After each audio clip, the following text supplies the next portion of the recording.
بسم اللہ الرحمن الرحیم۔ حضرت انس رضی اللہ تعالیٰ عنہ سے روایت ہے کہ رسول اللہ صلی اللہ علیہ وآلہ وسلم نے خیبر میں جہاد کیا۔ ہم لوگوں نے صبح کی نماز اندھیرے میں خیبر کے قریب پہنچ کر پڑھی، پھر نبی صلی اللہ علیہ وآلہ وسلم سوار ہوئے اور میں ابو طلحہ رضی اللہ تعالیٰ عنہ کے پیچھے ایک ہی سواری پر بیٹھا تھا۔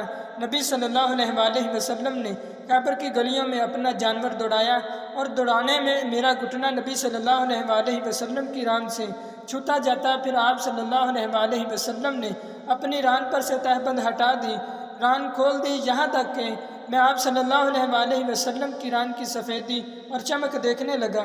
جب آپ صلی اللہ علیہ وآلہ وسلم خیبر کی بستی میں گئے تو فرمایا، اللہ اکبر، خیبر برباد ہو گیا۔ 3 بار یہ فرمایا۔ ہم جب کسی قوم کے آنگن میں اتر پڑیں تو جو لوگ ڈرائے گئے ان کی صبح بری ہوتی ہے۔ انس رضی اللہ تعالیٰ عنہ نے کہا، یہودی لوگ اس وقت اپنے کاموں کے لیے نکلے تھے۔ آپ صلی اللہ علیہ وآلہ وسلم کو دیکھتے ہی کہنے لگے، محمد صلی اللہ علیہ وآلہ وسلم آن پہنچے۔ عبدالعزیز راوی نے کہا، اور ہمارے بعض ساتھیوں نے یہ کہا، اور خمیس آن پہنچا، یعنی لشکر پہنچ گیا۔ انس رضی اللہ تعالیٰ عنہ نے کہا، تو ہم نے خیبر زور سے فتح کیا، پھر قیدی اکٹھا کیے گئے تو دہیہ کلبی آیا اور کہنے لگا، اللہ کے نبی صلی اللہ علیہ وآلہ وسلم، ان قیدیوں میں سے ایک باندی مجھ کو دیجیے۔ آپ صلی اللہ علیہ وآلہ وسلم نے فرمایا، جا ایک باندی لے لے۔ اس نے جا کر صفیہ بنت حیی بن اخطب کو لے لیا۔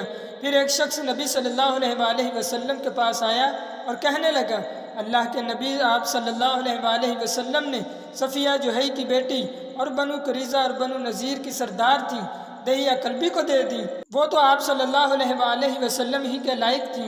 آپ صلی اللہ علیہ وآلہ وسلم نے فرمایا، دہیہ کو بلاؤ۔ صفیہ سمیت وہ اس کو لے کر آیا۔ نبی صلی اللہ علیہ وآلہ وسلم نے صفیہ کو دیکھا اور دہیہ سے فرمایا، تو قیدیوں میں سے کوئی اور باندی لے لے۔ انس رضی اللہ تعالی عنہ نے کہا، پھر نبی صلی اللہ تعالی علیہ وآلہ وسلم نے صفیہ کو آزاد کیا اور ان سے نکاح کر لیا۔ ثابت نے انس رضی اللہ تعالی عنہ سے کہا، ابو حمزہ ان کا مہر کہاں ٹھہرایا؟ انہوں نے کہا، یہی ان کا خود نفس۔ آپ صلی اللہ علیہ وآلہ وسلم نے ان کو آزاد کیا اور ان سے نکاح کر لیا۔ جب آپ صلی اللہ علیہ وآلہ وسلم خیبر سے لوٹے، راستہ ہی میں تھے، سلیم صلی اللہ علیہ وآلہ وسلم نے صفیہ کا بناؤ سنگار کیا اور رات کو آپ صلی اللہ علیہ وآلہ وسلم کے پاس بھیج دیا۔ صبح کو آپ صلی اللہ علیہ وآلہ وسلم دلہا تھے۔ آپ صلی اللہ علیہ وآلہ وسلم نے فرمایا، جس کے پاس جو کھانا ہو وہ لے کر آئے، اور ایک دسترخوان بچھایا، کوئی کھجور لایا، کوئی گھی لایا۔